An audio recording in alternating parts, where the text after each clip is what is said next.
या पद्धतीने होय त्या पद्धतीने बाहेर जोडायचं इथेच राहा दुसरा हातात फट फट फट फट फट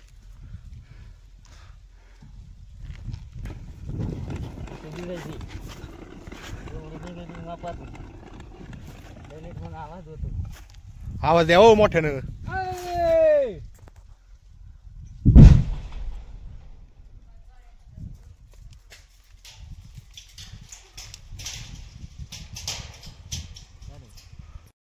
नमस्कार शेतकरी मित्रांनो, आजचा विषय तुम्हाला खास म्हणजे पॉकलँड म्हणजे आपल्या शेतातली विहीर. तर जुन्या काळात बांधत होते क्रेनने, पण आताच्या काळात नवीन तंत्रयुगात जे पॉकलँडच्या साहाय्याने फक्त म्हणजे 4 दिवसाच्या आत विहीर होते. हे बघा आपल्या इथे गावामध्ये एक विहीर चालू आहे. तर त्यांच्याकडून आपण चौकशी करू कसं पद्धतीने खांदतात, काय रेट असतो तुमचा, काय अशा पद्धतीने बघा. आणि आपली 50 फुटी विहीर आहे आणि अवघ्या 3 दिवसात विहीर कंप्लीट झालेली आहे मित्रांनो. पाहू शकता हे पॉकलँड आहे, हे 50 फुटी बिगर रॅमची विहीर खांदतात.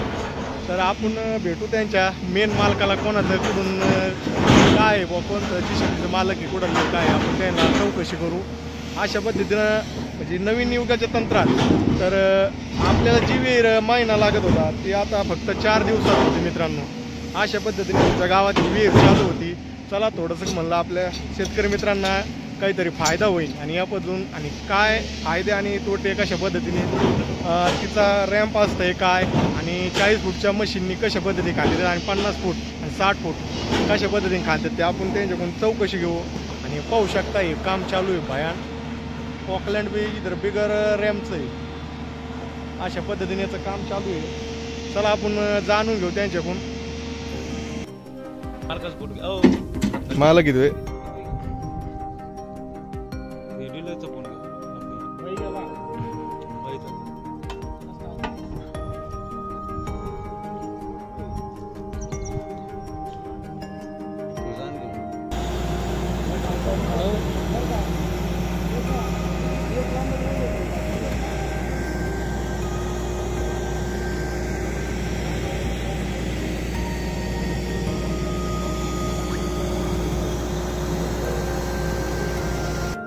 बाहेर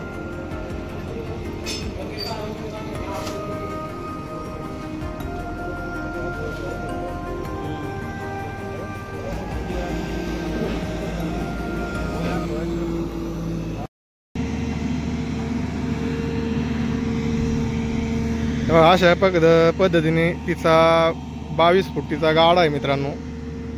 जे आतला आहे तो 20 फुटी आहे. नंतर आता याला रिंग टाकणार इथं. तर अशा पद्धतीने क्रेन हे पाहू शकता. ही जे आज दिवसाला 3-4 पलट्या काढतात मित्रांनो. आता आपलं जे जुनं क्रेन असतंय क्रेनच्या पद्धतीने तुम्ही जर पाहिलं असेल, या पद्धतीनं जुन्या पद्धतीने म्हणजे 1 महिना एका विहिरी लागत होता. आताच्या काळात आताच्या तंत्रज्ञान युगाच्या मध्ये मशीनच्या साहाय्याने 3 दिवसात अवघे विहीर होती मित्रांनो.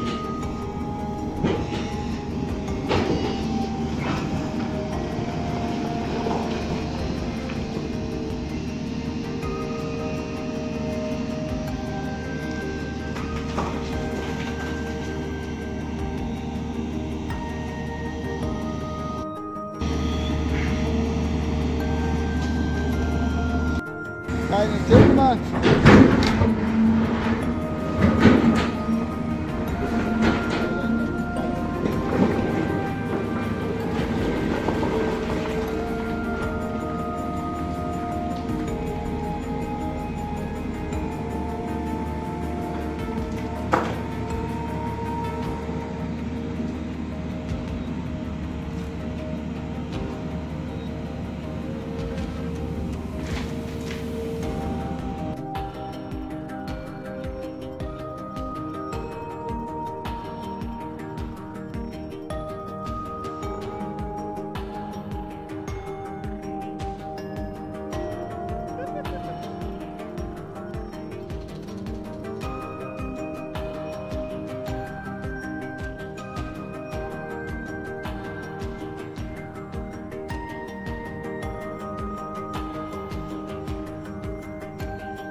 पद्धतीनं वय त्या पद्धतीने बाहेर जोडायचं इथेच राहा दुसरा हातात फट धरायचं. फट फट फट फट ते दिवायची. एवढी निघायची मापात. डायरेक्ट म्हणून आवाज होतो. आवाज द्या हो मोठ्यानं.